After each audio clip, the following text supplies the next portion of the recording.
The Ghost Dance Movement. The Ghost Dance was a spiritual movement that arose among Native Americans living in the west of the country.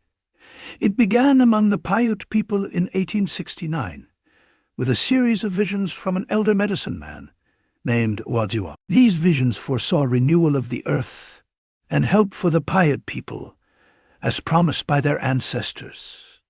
Initially, Wovoka said that he saw some great cataclysm removing all the settlers, leaving behind only native. But in later visions, he saw an event that removed all people from the continent, after which those who faithfully practiced the spirituality of their ancestors would be miraculously returned. Later still, his vision no longer predicted the destruction of settlers, but an immortal and peaceful life for those who practiced his spiritual teaching. A ceremony that featured a communal circle dance was central to the ghost dance suggested by those visions.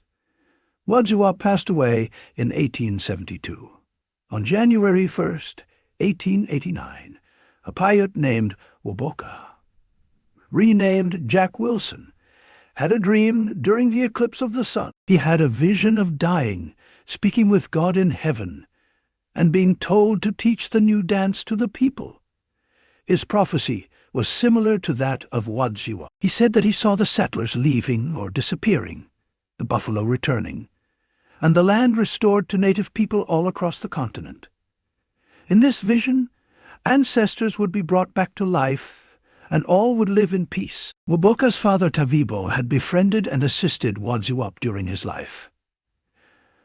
After Tavibo's death, Wovoka had been raised by the American family of David Wilson. Hearing of the new prophet among the Paiute, representatives from many different tribes traveled to speak with him. Letters were sent by leaders of the movement to other native peoples and tribes to explain the vision and ceremony that would help bring about the transformation of the earth. Leaders of the movement also visited various native tribes to help teach them about the vision and the dance. Wovoka's teachings emphasized maintaining a peaceful relationship with the settlers. Growing up, he had some exposure to Christianity, so it is not surprising that there are mentions of Jesus or a Messiah in his teachings. He stated that by practicing the ghost dance, his vision of a peaceful world would become reality. Wovoka described the dance to his followers. When you get home, you must begin a dance and continue for 5 days. Dance for 4 successive nights, and on the last night continue dancing until the morning of the 5th day, when all must bathe in the river and then return to their homes. You must all do this in the same way. I want you to dance every 6 weeks. Make a feast at the dance, and have food that everybody may eat. Gathering around, the Native Americans wore clothing of eagle feathers, claws, horns, called the ghost shirts. These tribal attires were thought to protect the natives from bullets. Then, the medicine men and prophets addressed the crowd by reminding them of the message and guiding them through the process of the ceremony, including the direction of the dance, the chant, and the formation of the circle. Ghost dance medicine men. Singers stood in the middle, sometimes around a sacred pole, while participants held hands and danced around in a circle, with a shuffling side-to-side step, swaying to the rhythm of the songs they sang. As the people danced, it was common that some dancers fell into a trance, distancing themselves from the circle. Some would even fall down unconscious. The ghost dance could have hundreds, even thousands of participants. The Bureau of Indian Affairs agents grew disturbed when they became aware that so many natives were coming together and participating in a new and unknown event. In early October of 1890, Kicking Bear, a Lakota Sioux, visited Sitting Bull at Standing Rock, telling him of his visit to Wovoka. He told him of the great number of other natives who were there as well, revering to Wovoka as the Messiah. And he told him of the prophecy that the next spring, when the grass was high, the earth would be covered with new soil and bury all the white men. The new soil would be covered with sweet grass, running water and trees, and the great herds of buffalo and wild horses would return. All natives who danced the ghost dance would be taken up into the air and suspended there while the new earth was being laid down. Then they would be returned to the earth along with the ghosts of their ancestors. As the dance spread to the Lakota Sioux, the Bureau of Indian Affairs agents became alarmed.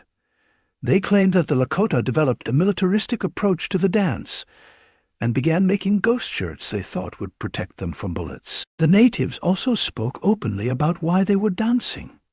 The agent in charge of the Lakota eventually sent the tribal police to arrest Sitting Bull and to force him to stop the dance. In the struggle that followed, Sitting Bull was killed, along with a number of policemen. Following the killing of Sitting Bull, the United States sent the army to disarm the Lakota Sioux during the events that followed, now known as the Wounded Knee Massacre. On December 29, 1890, 457 U.S. soldiers opened fire upon the Lakota Sioux, killing more than 200 of them. 25 policemen were also killed. The ghost dance reached its peak just before the Wounded Knee Massacre in 1890, when it became apparent that ghost shirts did not protect from bullets and the expected resurrection did not happen. Most former believers quit the ghost dance. Wovoka, disturbed by the death threats and disappointed with the many reinterpretations of his vision, gave up his public speaking. However, he remained well respected among his followers and continued his religious activity. He traveled and received visitors until the end of his life in 1932. After the Wounded Knee Massacre, during 1891 and 1892, the ghost dance spread to the Pawnee, Oto, Missouri, Iowa, Osage, and Quapaw. Each tribe composed its own songs and adapted the dance in accordance with participants' own visions, reviving old-time clothing, weapons, dances, and hand games. On the Pine Ridge Reservation in South Dakota, Commissioner of Indian Affairs Thomas J. Morgan visited Oklahoma Territory and, seeing no signs of violence as the result of ghost dance, made no attempt to prohibit. The ghost dance continued uninterrupted in Oklahoma until at least 1914. Other movements and dances, such as the Sun Dance, Bear Dance, Peyote Religion, and Native American Church, share aspects of the ghost dance movement, such as foretelling a better time and guiding natives to a better life. There are still members of this religious movement today. The ghost dance movement continues to be a symbol for Native Americans to attempt in preserving their heritage. Thank you for watching. If you liked the content, please consider subscribing, sharing the video, and supporting the channel on Patreon. We also launched our merch, so make sure to check it out. The link is in the description.